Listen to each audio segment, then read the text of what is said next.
Spider-Man swings back into theaters with Spider-Man No Way Home, the hope of making $2 billion at the box office, aka the more fun stuff version of the film, which is more or less the exact same film you saw previously with a bunch of deleted scenes that don't really matter in the actual context of the film and its overall placement in the MCU.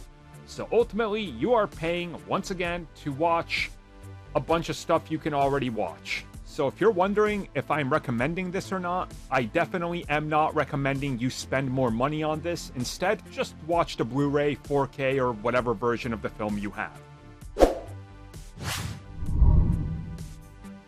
So the thing with Spider-Man No Way Home is you know everything that's coming up in the film. Nothing is going to surprise you. And the reason that the deleted scenes are deleted is because they don't really add much to the overall plot of the film. Yes, there's a couple of extended scenes here, whether they go 30 seconds to a minute. Yes, there's a little bit more of the Spider-Man hanging out. Yes, there's a little bit more humor. And yes, maybe there's a little bit more of, I guess, character development in terms of Peter Parker.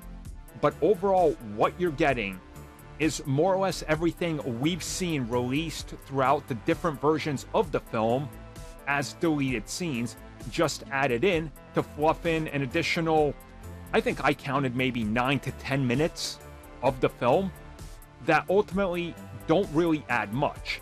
Except this time, you don't have the benefit of going into this not knowing whether Andrew Garfield or Tobey Maguire are going to show up. So when they do, you don't get that same sense of rush and emotion that you got before, because you've seen this. And again, from Marvel Studios and Sony's and Disney's point of view, specifically Sony's because they're the ones distributing the film, they want this out there because they're hoping to make that $2 billion box office hit that's so important to them because the film was so shy of it. But at the same time, in my opinion, this doesn't really offer a whole lot. It feels like a cash grab.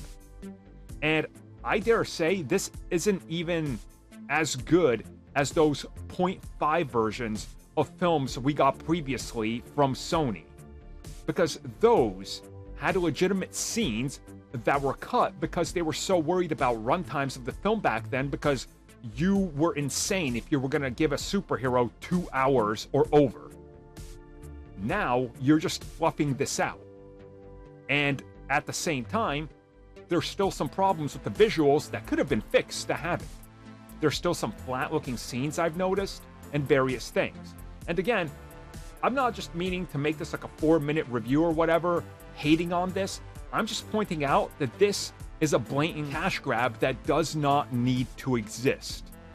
It's only here because Sony wants that extra money. And that's it. You're getting nothing from this. I'm just being honest with you. I love this film. I love watching it. It's a celebration of Spider-Man. But if you love Spider-Man, show them this isn't the way that Spider-Man should be treated. Where every film now, just because they have deleted scenes, they can re-release it and nickel and dime you. This is like the horse armor DLC from Oblivion. It's pointless, but they're going to charge you like $8 for it, and you're going to pay for it because you're a fan.